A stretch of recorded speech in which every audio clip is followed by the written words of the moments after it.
Well,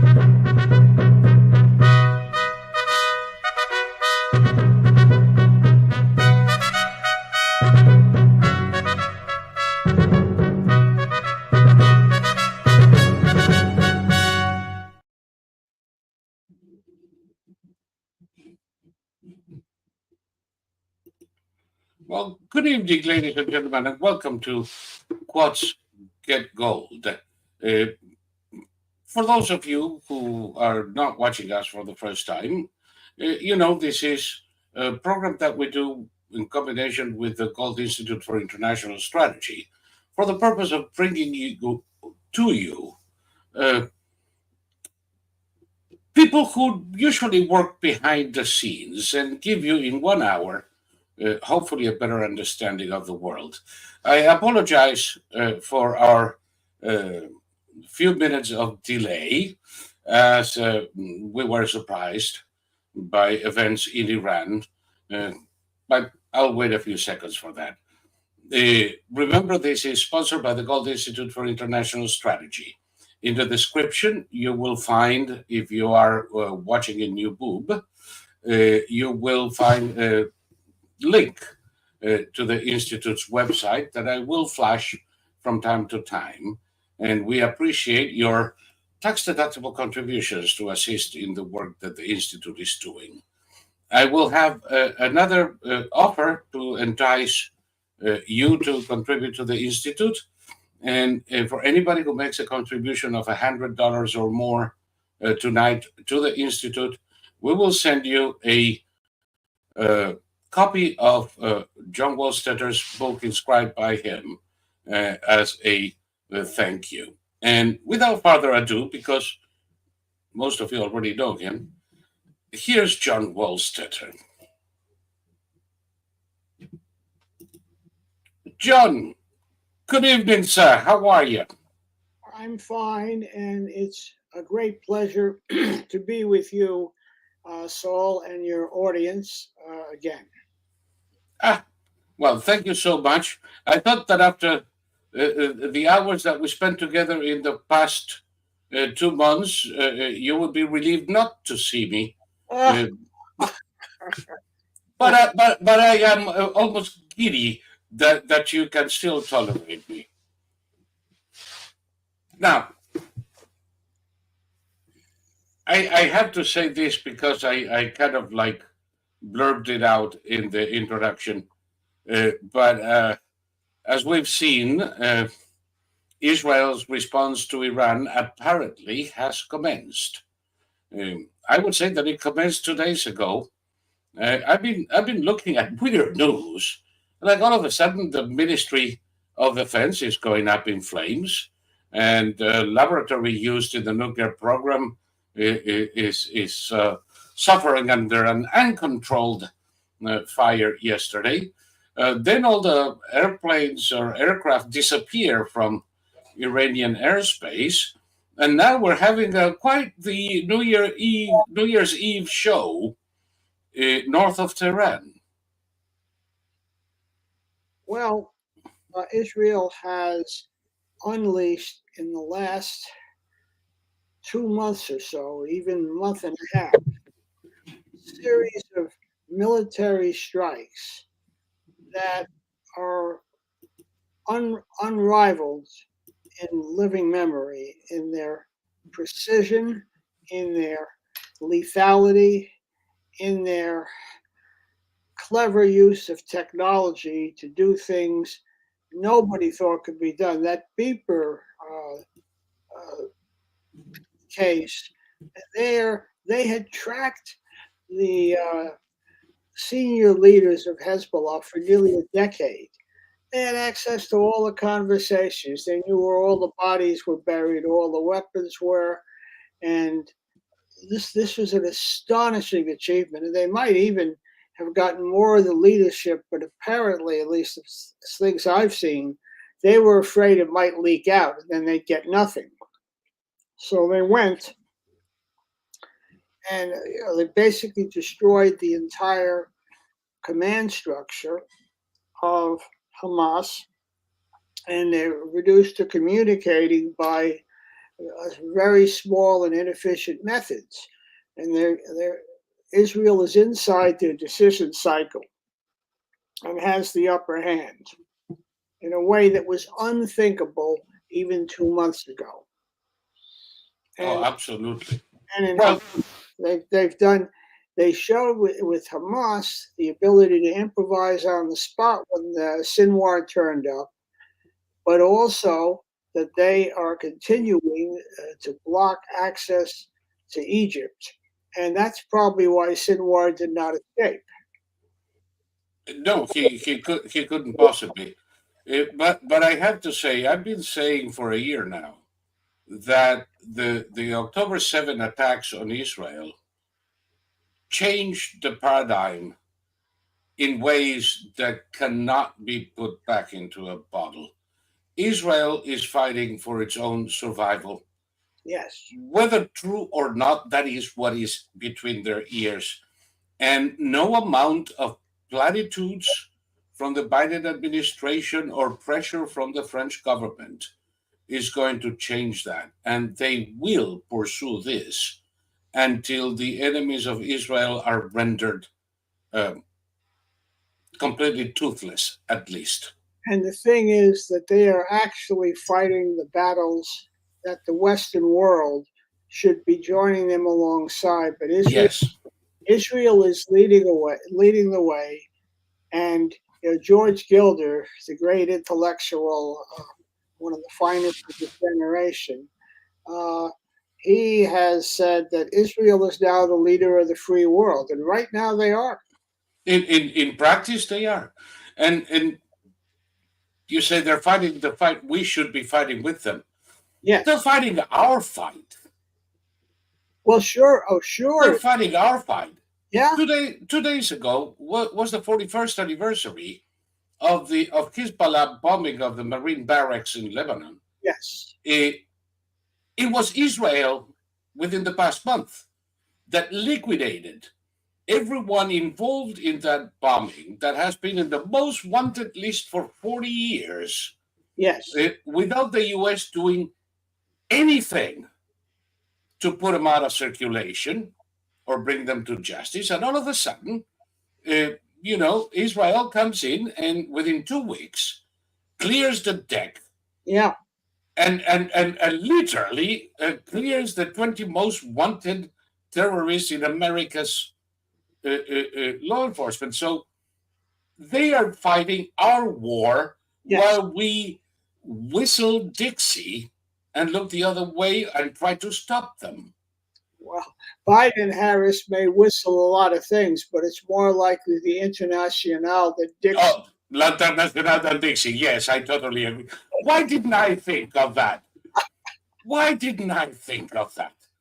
Eh, God, yes, they do. Anyway, so this is good news for me at least. And let's go into something else because the existence of for quite a while now of an obviously incapacitated president has led us to discuss many times, and you in particular, to study in depth uh, what could happen, what has happened before, where are the precedents. When everybody was talking about the 25th Amendment with complete abandon, you decided to look under the hood. And what began as a research on the 25th Amendment has become what I believe is a reference point for anybody who wants to know how presidential successions work uh, under the law. Nobody's talking about a military coup or anything of the sort. Uh, and you came out with this wonderful product. And I have to say that I have, as you well know, read it front to back and back again a couple of times. And I am yet to get bored. Well, I greatly appreciate that. It should be made clear, although I suspect the audience has figured this out, but just in case, that we're not talking about the ordinary by the books presidential succession by being elected and then serving a term and somebody else gets elected. This kind of thing comes in when something else happens, whether it be a ghastly event like an assassination or a death in office or a removal from office through impeachment and conviction. And there are various, the procedures are intricate in some cases, and they are quite carefully thought through. And there was a long history behind what led us to the 25th Amendment and beyond. All right. So tell us a little bit, get us started on this. You have six different scenarios. You use historical data to see not only what the law is, but how it's been applied in the past. Well, basically, As we know, we have had several instances in American history where a president dies in office of natural causes. Uh, the shortest presidency in our history was about 30 days when the incumbent up and died of apparently the flu. well, Uh, he did listen to his mother. Uh, don't he wasn't a Jewish boy, was he? When he was 67 years old, Benjamin Harrison, in 1841, when on March 4th he decided that he would, in pouring rain, cold, damp, pouring rain, without a coat on of any kind, he gave a 2.5 hour speech. He caught pneumonia and he left us about a month later. That created the first succession crisis. Remember what I said at the beginning. The normal way is presidents serve their term out, somebody else succeeds. That had happened from the first presidential succession after Washington took place, of course, in 1797. So for 44 years, that had been the way it went through 11 presidential terms. And some of those, of course, were two-term presidents. But the thing is that here, for the first time, you had a succession issue, and it would seem fairly straightforward, except it isn't quite so straightforward. In the Constitution, at the convention, this was not a big topic. They were mainly concerned with things like the allocation of power, how many branches, what kind they would be. So they wound up with two chambers in the House and so on. But they had to say something about this. And basically, they said that upon the death of a president, uh, that the same shall devolve upon the vice president. And this seemed fairly clear when I read the clause in Article 2. It seemed very clear. Okay, well, it wasn't clear to the people in power in 1841. These were people who were either still over from the first generation. There weren't many people who were alive then from there, but there were probably some, or they were of the second generation. But the second generation had been raised by the first generation. So they had knowledge of this, and their answer was, well, what are we going to call John Tyler? Well, let's see. John Tyler he could still be vice president. He could be acting president. He could be new president or president.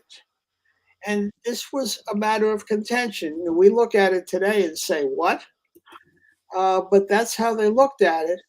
And in the end, Tyler took the oath of office as president. And then when the next occasion came in 1865, after the horrific murder of America's greatest president, and of the opposite party, Andrew Johnson, did the same thing. It became standard procedure going forward. And you would think, well, that's settled the issue. But in 1933, the 20th Amendment was ratified. And it was to be effective in 1937 because it changed it changed the inauguration date. But the amendment was ratified then, and the question of presidential succession was addressed in Section 3 of the 20th Amendment. And it says that an event president is unable to serve on election day. They're not talking about assassinations or impeachment or anything like that. The vice president shall act as president until the president shall be duly qualified. And it's in several different sections of that paragraph. It goes back to that. That's the first formal recognition of a role of acting president. Now, fast forward to the case of the 25th Amendment. The 25th Amendment, they looked at this and they said, well, we need to make this explicit. And what do we do if we have a vacancy in the vice president? There had never been a way to fill that since the dawn of the Republic in 179 years. Until 1967, when the ratification became effective. There had never been that. So what did they do? Section 1 that they passed said that in the event of the death or resignation or removal of the president, the vice president shall become president. Section 2, the vice president shall nominate the president, the new president, shall nominate they say the president. I want to use A vice president. Well, but now the The idea that was that he would nominate somebody to replace him. Well, the thing, the vice president is now president, so Gerald Ford now he's president, having replaced Richard Nixon. Vice President Agnew having resigned first. He nominates Nelson Rockefeller, a person, to be vice president. He does it as president. Yes. Then and Nelson Rockefeller had to be ratified by the Senate, didn't he? Each house must, by majority vote, must confirm the new president. They didn't want to make it a 2/3 because then a partisan in a narrow case, a partisan opposition could say we're not confirming him or her or whatever. So can you imagine if anybody had to confirm anything with 2/3 of anything in Congress today? Well, yes, it's not. It wouldn't get done. It's not easy to imagine, and it's interesting. And this was very much on the mind of the framers of the 25th Amendment. Lyndon Johnson ascended to the presidency ascended per prior precedent. He was sworn in about 2 hours after the death, or an hour and a half or something, after the death of President Kennedy by assassination, of course. And then he had no procedure to replace a vice president. So he served 14 months as president. Without a vice president. The remainder of 63, all of 1964, and the first 3 weeks of until the 20th, 1 day short of 3 weeks, when he was inaugurated, Hubert Humphrey who was on the ticket with Lyndon Johnson, and they got elected in the fall of 64. Hubert Humphrey then became vice president per Section 2. So no, that's not Section 2. I'm sorry, that wasn't the. No, that was by election. by the just the fact of having been elected in an ordinary election. But now, of course, you get to the question of what about when you have a disabled president? But I'll stop here if you want to try and uh, uh, ask a few questions before we move on. Well, that is you make it so easy, but obviously, up until the presidency of Lyndon Johnson, nobody had uh, this question in mind. Vice presidents would succeed the president and would remain as such until the end of the term. There would be no vice president. We Yeah. don't have, I believe, a case in history of any such succeeding president kicking the bucket and leaving the country in a state of what do we do now? Well, we had one near miss with that Yes. in July of 1850. Old rough and ready Zachary Taylor, having been had taken office in 1848, made a very bad decision in 1850 when he went to celebrate the 4th of July, and he decided to have, after sitting out in the sun all day, he gorged himself on strawberries and cream, developed acute indigestion, and died on July 9th. Now, I'm willing to bet it's not the sunshine, but E. coli on the strawberries that got him. is what? I'm willing to bet it wasn't sunshine, but probably E. coli on the strawberries Well, that got him. they didn't have the technology They wouldn't know, and it was inflammation of the bowels. no. But I'm willing to bet something of the sort happened. In any event, Millard Fillmore, who was vice president then, was very ill. And if he had died on July 10th, they had a problem. Under the law of succession passed in 1792, you had first the Senate president pro tem, who Yes. presides over the Senate when the vice president's not there, and then the Speaker of the House. That was reversed in 1947 by President Truman, but we're back a century earlier in 1849. And he, the Senate had not yet selected a president pro tem. That didn't happen until July 11th. So on July 10th, had Fillmore died, the next in line would have been the Speaker of the House because there was no president pro tem. Exactly. Except the Speaker of the House, Howell Cobb of Georgia, was 34 years old and thus constitutionally qualified. become a president. Right.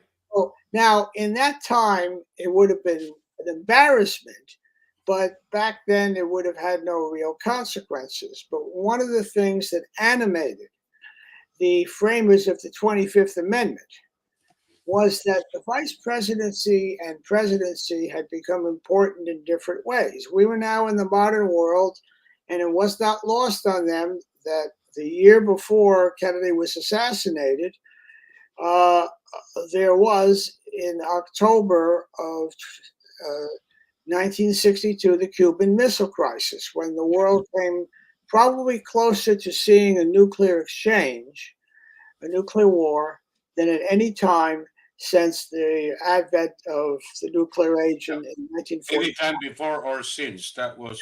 Yes, yeah, well, they also came close in 1973, but not as close. But the thing here was that at the time they said, look, we can't have a vacancy in the presidency And we can't even have a vacancy in the vice president because look what happened to JFK.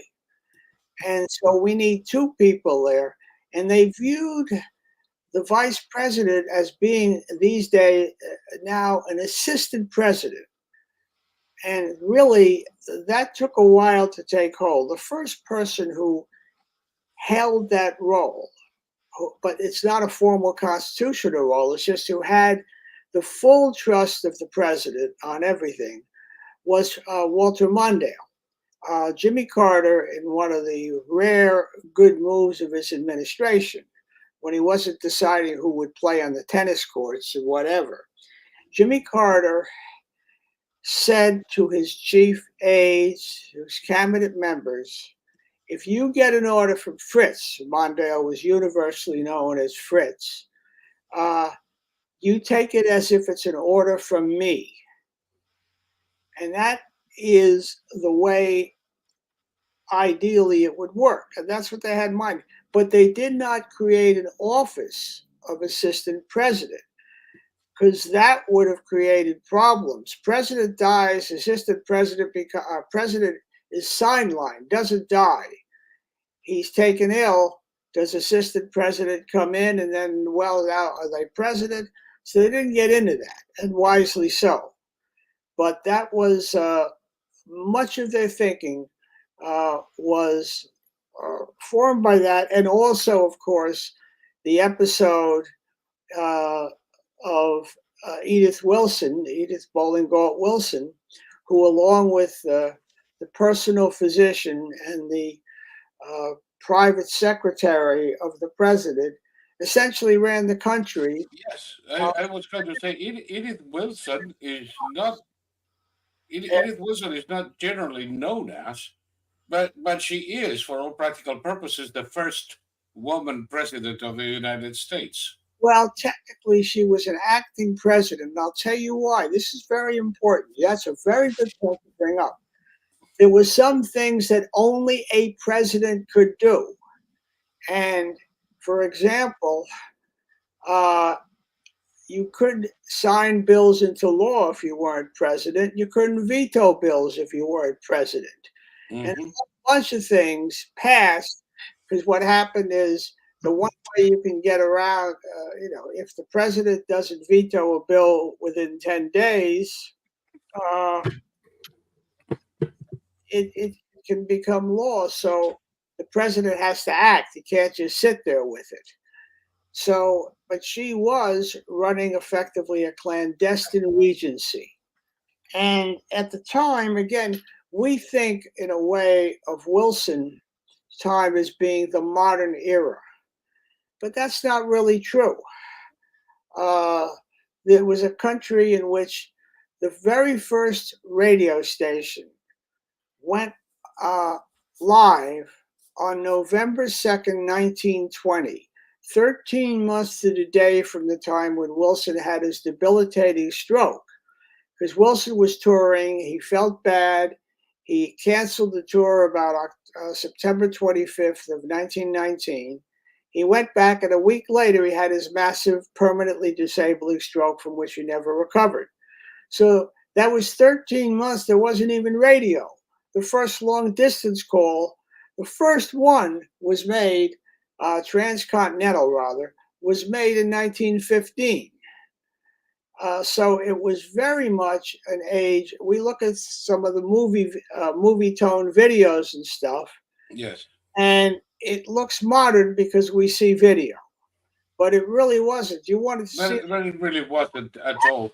you had to go to a theater. Indeed, you and I are old enough that in our youth, even into the early 60s, you could go to a theater on a Saturday and you see movie tone videos about what was going on overseas before you saw the picture. Oh, I remember it clearly. Yes, And it was very well done, by the way. It was yes, always kind of like the news of the week. It was never late minute breaking news, but it was a little bit of what's going on around the world, but culturally, politically, wars, and that's how most people got their news information at the time. Oh yes, and that they didn't get from papers. They're video news. But the other thing, it was only in the spring of 1963 that all three of the major networks then, CBS, ABC, NBC, all of them were broadcasting half-hour shows uh, in prime time. It was only then. Before that, you were really 15 minutes, Yep. and so I wonder if we could go back to that, because yeah. my life would be considerably happier if news were reduced to 15 minutes a day, and I think there would still be enough. Well, the problem for so long with information was its relative scarcity and the difficulty of getting it. We have now the problems of superabundance, where we are inundated with more than we want, more than we need. We spend half our time, it seems, some days deleting emails we don't really need to see. Yep. Now, going back to Wilson, and at that time, one can argue that Edith and her accomplices were able to pull the wool over the country's eyes and pretend that President Wilson is doing fine and dandy, but he's not receiving visitors at this moment. If you want anything, just let me know and I'll communicate it to him. And they essentially run the country like that for what was it, a year? Well, the truth is that during President Garfield's 80 days that he survived, done in probably less by the assassin's bullet than by very bad medical practice. Yeah. But he wasn't running very much and he wasn't making any major decisions. But at that time, it was even earlier, of course, 19th century. Yes. You didn't even have the first press corps at the White House was in 1902. So you didn't have that. The telephone had just made its appearance in 1876. And President Rutherford B. Hayes did have one put in his office, but the number of people out there who had telephones were extremely low. So you never had telephone. The chief means was telegraph and newspaper, and people followed, but there was no sense of we need to do something about it. Nobody really had any idea what to do, although Grover Cleveland tried to move the ball in his first term when he got a law passed to take the members of Congress, the Speaker and the President Pro Tem out, President Pro Tem out of the line of succession. And it was the 7 cabinet officers then in the order that they were created. And that lasted until 1947 when Harry Truman put the Speaker first and then the Senate Pro Tem back in the line of succession. But at that time, now Garfield, this was being reported in the newspapers and it was being followed. But again, it was 1880 and internet connectivity was limited and there weren't a large number of nuclear-tipped intercontinental ballistic missiles back then either. So there was this vast separation. News, how long news took to cross the Atlantic. You had telegraph, but the undersea cables had very limited capacity, and news could take weeks. Even here's a small personal anecdote. Again, we thought we were living in modern times in the 60s. I spent 2 months in France in the summer of '69. My father's right when the fun ended. Yeah, my father's graduation gift to me for graduating on time, and fortunately, he didn't care that my grade point average was not world class, shall we say? You got a diploma, my boy. You go to France. Yeah. So I was in France. I was in Bordeaux for most of that time, and the real news source. They had only two TV channels in all of France then, Yep. and they had the New York Herald Tribune, which was like 24 pages, and we would go into town every second or third day, or somebody come in and come back with a paper, and so we were more isolated then. You could call the states, but it usually took hours to get a line, and they'd call you back, operator so and so. We were more isolated then in terms of access to news than somebody in rural Indonesia is today. And it's just such a very different world, and it's very hard for younger people who didn't live through that time to realize just how huge the changes were. And it just to set things in one last piece of perspective. We're in 2024. Go back to the Cuban Missile Crisis, October, same month of 1962. Now go back another 62 years, you're in October 1900. That's how distant we are from that. Yep. Please don't remind me. Well, and October 1900 is 1 month after William McKinley. Yeah. Well, no, he was in 1901. I'm sorry. Yes. And if you go back another 60 years, you're standing before the Mexican War. Yeah. Oh, yeah. So we're not that far. I keep telling people we are not that far from events that we consider antediluvian. Yeah. You know, I'm a son of the American Revolution. I'm only 5 generations removed from Valley Forge. Well, but just very quickly, I want to make sure that I said it quickly. It was 1901, not 1900, that William McKinley was assassinated. Yes. We were in school. I remember reading about the last 2 Civil War veterans who died.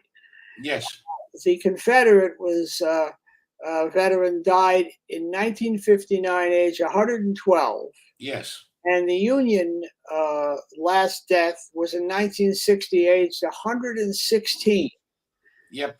I was in 6th grade and then in 7th grade, and there was still Civil War. There was still very few. My father, of course, yes. born in 1910, he knew and met and talked to people who were Civil War veterans. And yes. probably even then it would have been possible that from I remember my afternoons having tea with an aunt who was a volunteer nurse in World War One.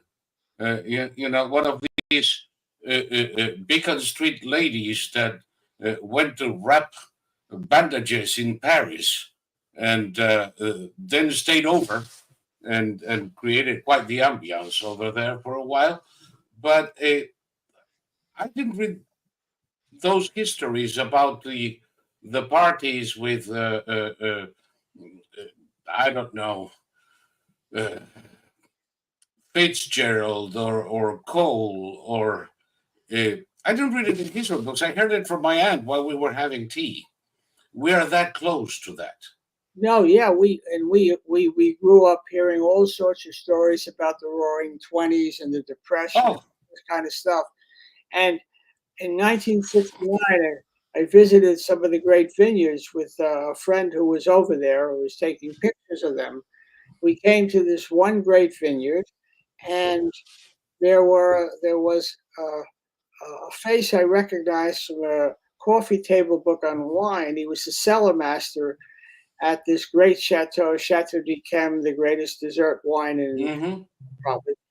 And he was embracing another peasant the same age, and they were sobbing. And my friend and I looked and asked somebody, brothers or something? Said no.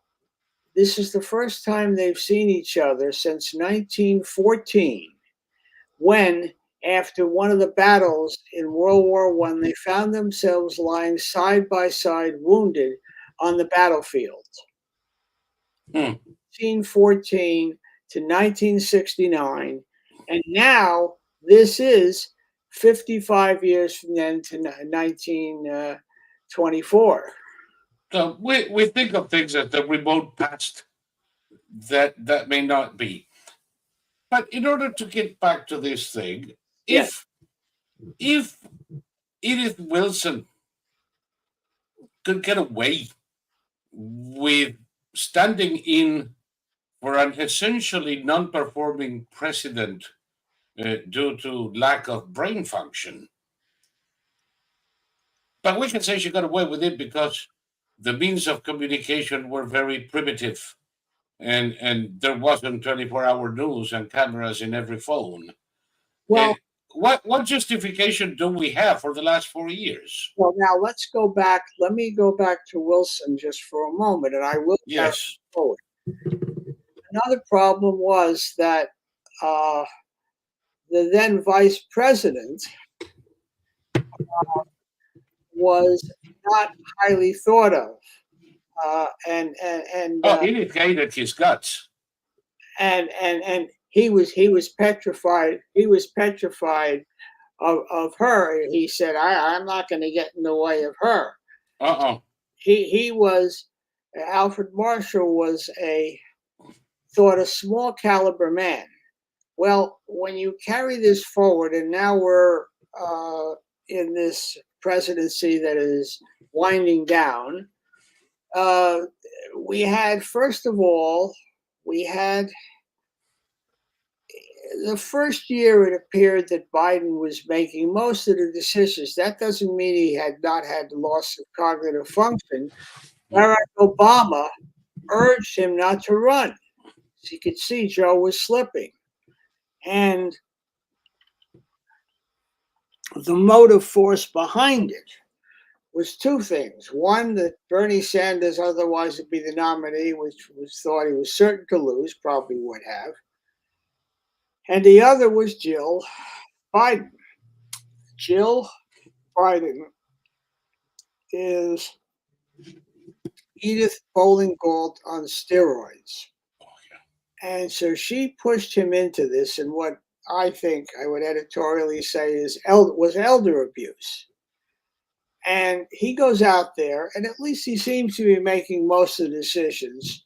But sometime in '02, sometime in that area, maybe in '03, the deterioration became so obvious. And they started, limiting his appearances and things like that. And it got to the point where he's still president, of course. He hasn't stepped down.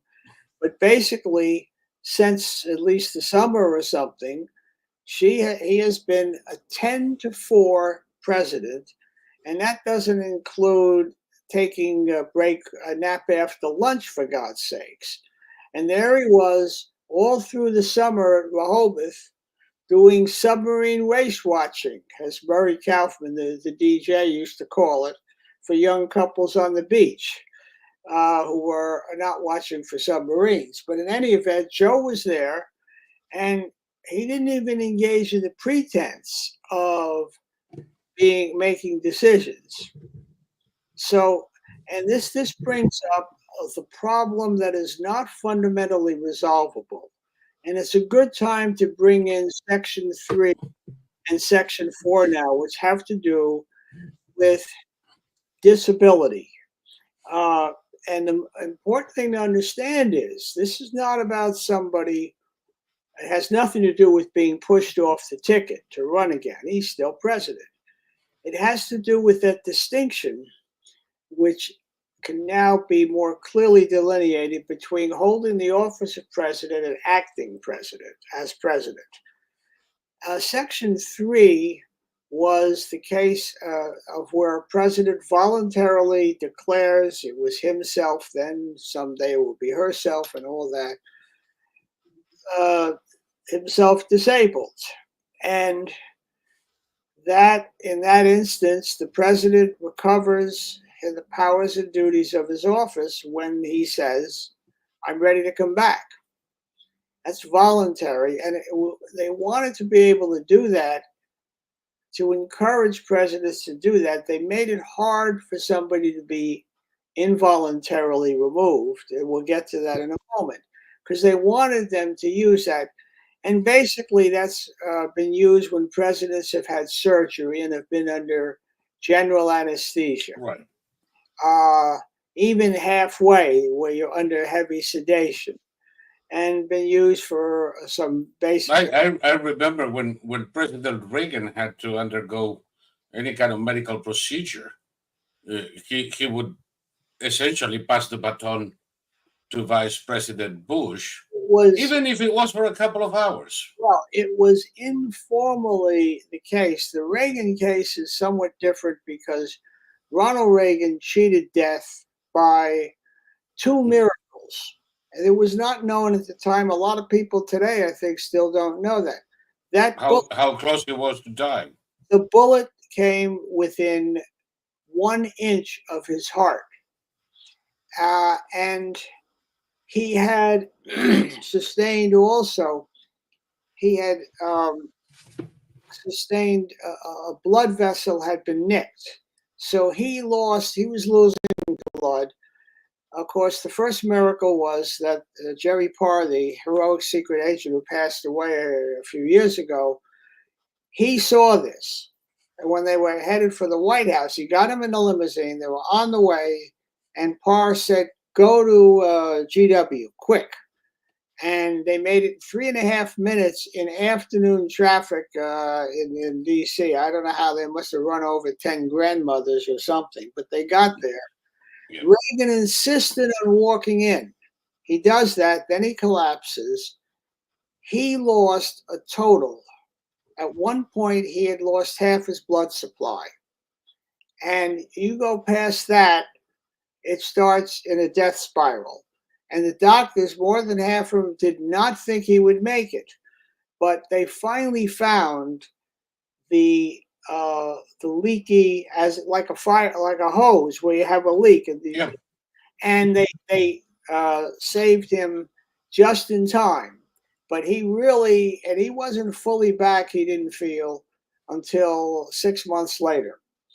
But all those jokes and all that, they happened. But the full extent of how close he came really was not known at the time. I didn't know it until I read the several books in preparation for this. So that was a very different thing.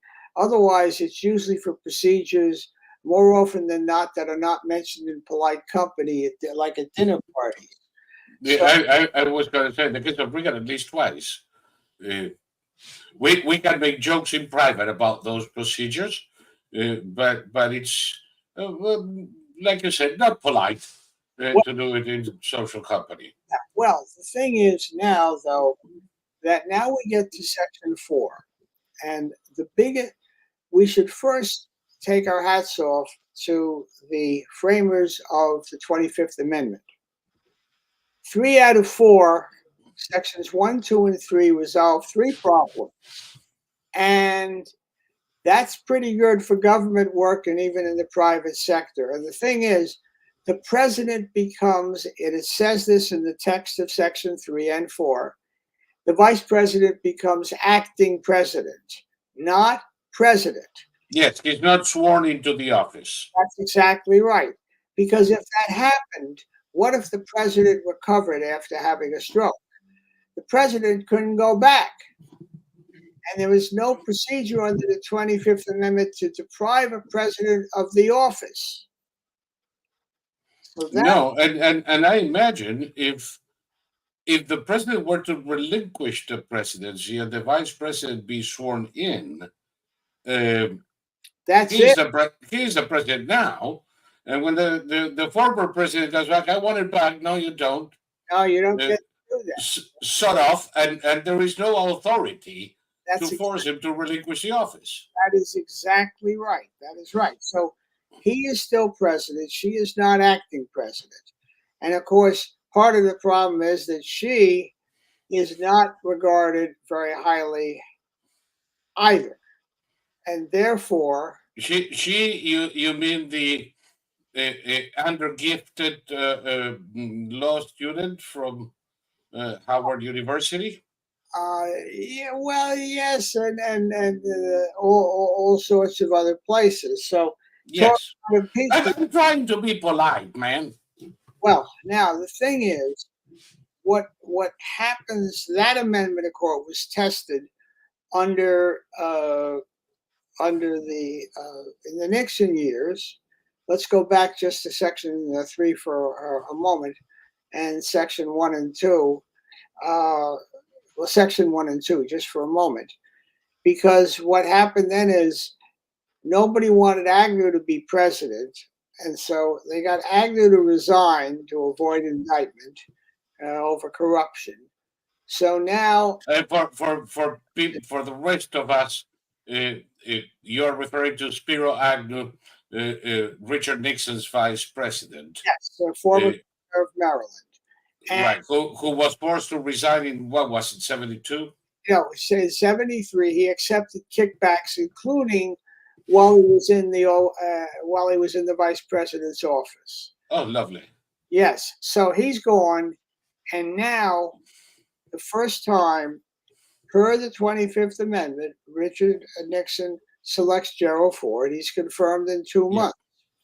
And a year later, Nixon resigns. He knows that he would be convicted and removed from office. If he doesn't, he decides to spare the country that. Gerald Ford then he becomes president, nominates Nelson Rockefeller, former governor of New York, and he's confirmed in 4 months. But for those 6 months, 2 months in 73, 4 months in 74, the next in line was the Speaker of the House. Yes. It was Carl Albert, a Democrat from Oklahoma, and was nobody's idea of a president, including his own. He said that, looking back on this, I would go to bed each night saying, Lord, help me. Please don't let this happen. So, Well, you see, sometimes God listens. yeah, well, the thing is that here now one hopes one learns from this that you better have a good vice president.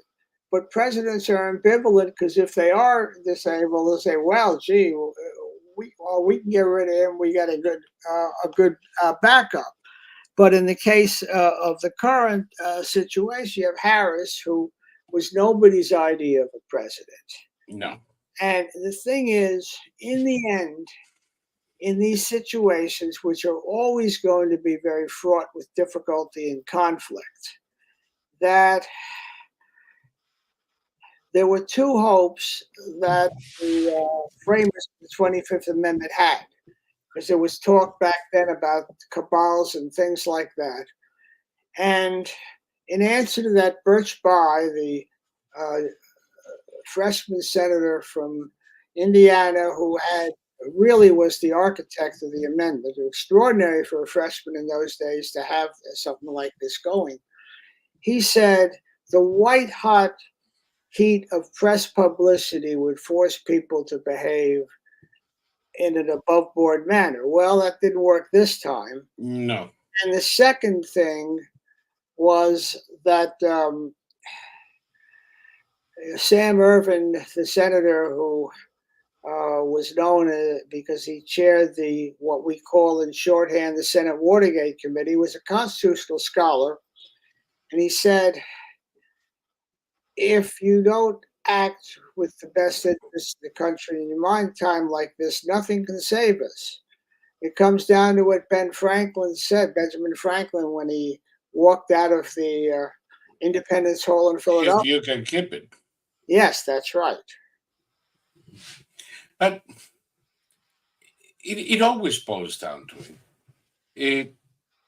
One of my thoughts is, of course, this country not only survived but thrived for nearly 2 centuries without the 25th Amendment. And there were close calls, and there were novel situations, and there were crises that most people today don't realize. You mentioned Rutherford Hayes, and the election of 1876 is something that should be mandatory study for most Americans, so they would understand what a really contested election looks like. If I recall, uh, it was trouble over the results in Florida that led to a dispute over electors and the naming of alternate electors. Imagine that. Who would have thought? And eventually had to be kicked to Congress, but they didn't act for quite a while. And there was a lot of horse trading. And it wasn't until March that the transition of power took place. Yeah, that was And in 1876. That's correct. They had a special, yes, but that kind of thing back then, again, it happened in a very different time. When no, we, no, I know, but my point is that there was always an adaptation to circumstances, to novel circumstances, to find a way. And my personal take on all of this is that the 25th Amendment is a serious case of fixing something that is not broken and creating as many problems as it fixes in the process. well, I think they achieved all that was achievable in uh, in 1965 when the amendment was reported out. They wanted to take, for example, the speaker and the uh, president pro tem out of the line of succession, and that was everybody almost wanted it, except there were plenty of people in Congress who didn't. And if that had been taken out, they would not have supported the amendment. By Hmm. making that concession, the amendment passed by huge majorities, which you would want in any amendment in any event. You don't want one passed by a narrow partisan vote.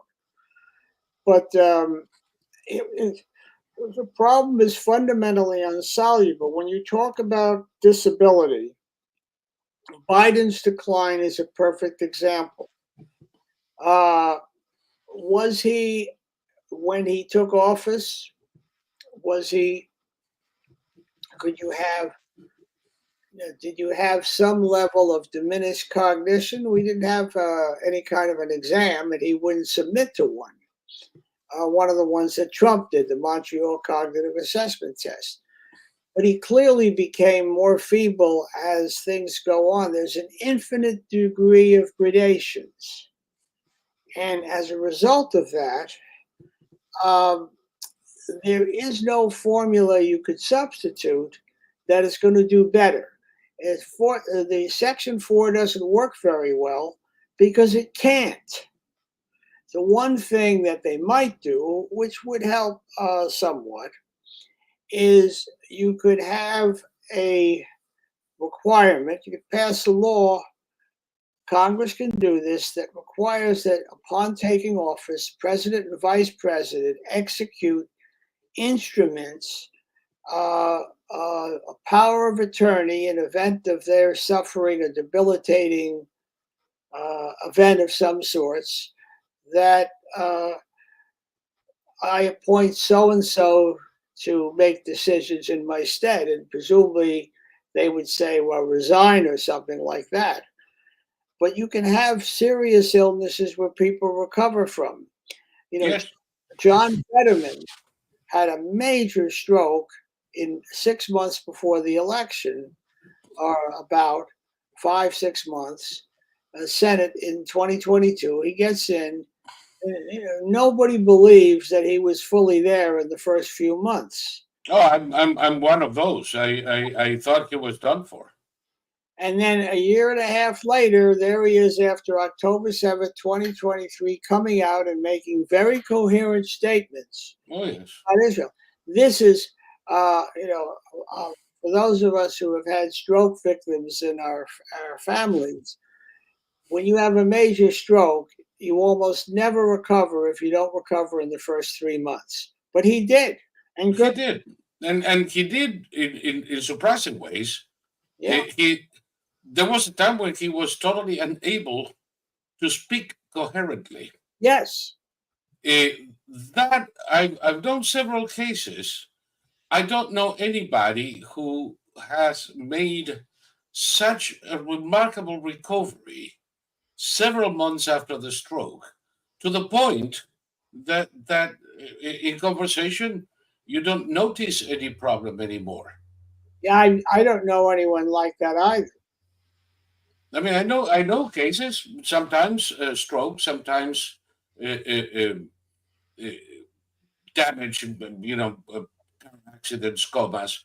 Uh, I've never seen anybody do a recovery like this. And not only does he sound coherent, whether one agrees with him or not is a different question. Some things I do, and some things I don't.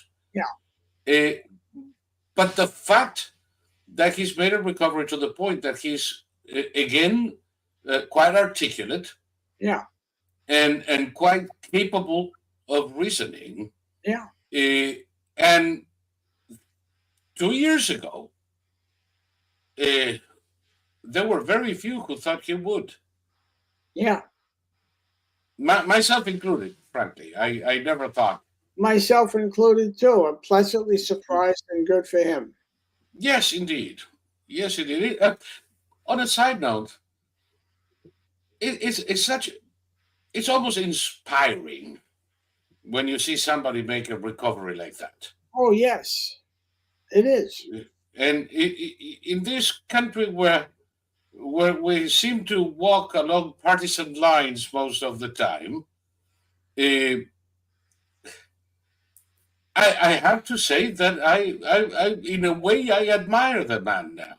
I Uh, do too, and I wish him well. Absolutely. yes, yes, it's refreshing to see that, and his position on Israel. What I've seen him do, not only the coherence, but the courage that he has displayed time and again, confronting neighbors, constituents, and party, defending what he believes to be right, regardless, is admirable. Is admirable. The man has the courage of his convictions. Uh, I have I said very serious things about him over time, uh, but noblesse oblige. Uh, this guy's made a remarkable recovery and he's become a remarkable senator. Mhm. That doesn't mean that I'm going to agree with his collectivist ideas, but justice where justice is due. Um, do I have a last question for you? Well, number one, let's say this. Uh, I believe your book is available uh, as we speak and is available on Amazon. And I would say this is where you say, and everywhere books are sold. Uh, but seriously, people can buy your book on Amazon right now, right? Yeah, yeah, yes, and it is updated to August 24th, 2024, which includes the first assassination attempt and also the hearings on the Secret Service. And of course, we haven't covered today. We were so fascinated with other things, but the book also covers the problems of protecting a president and dealing with mass casualty events and things like that. So it's all there in one package along with a set of recommendations. All right. So, for folks who are watching this and who would like to buy your book, they can go to Amazon or any other website where books are sold. But uh, buy it. I would recommend people to use it as a reference book. It's not a novel. It is not a historical novel. There is no fiction here. It is historical fact and a profound analysis of how things play out under different circumstances and how the law applies. Am I exaggerating this?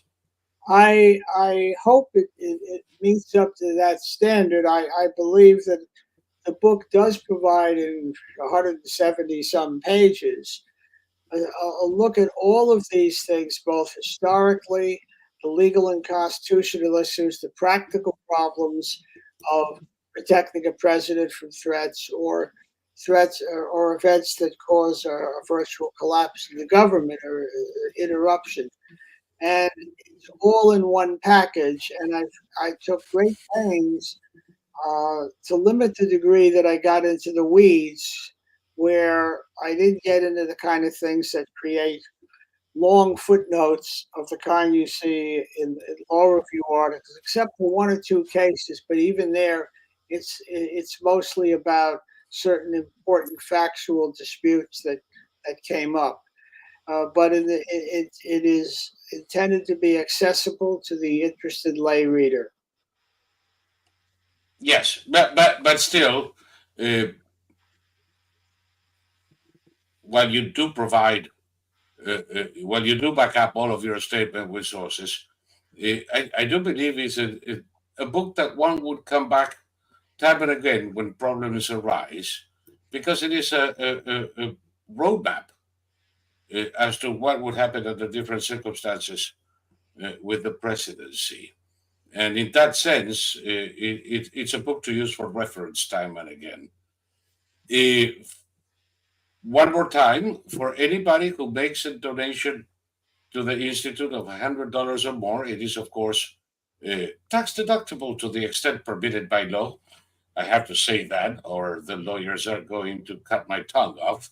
Uh, you can make a donation at donorbox.org/QV gets gold.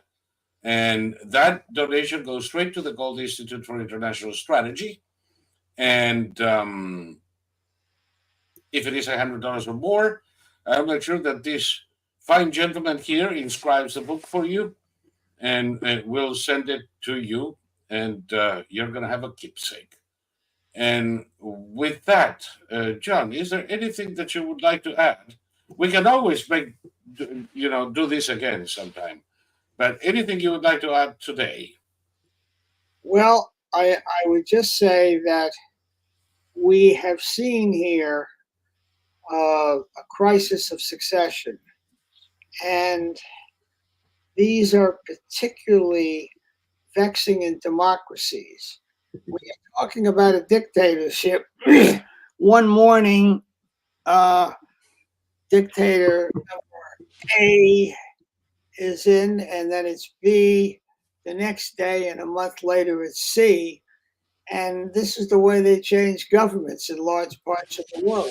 Yes.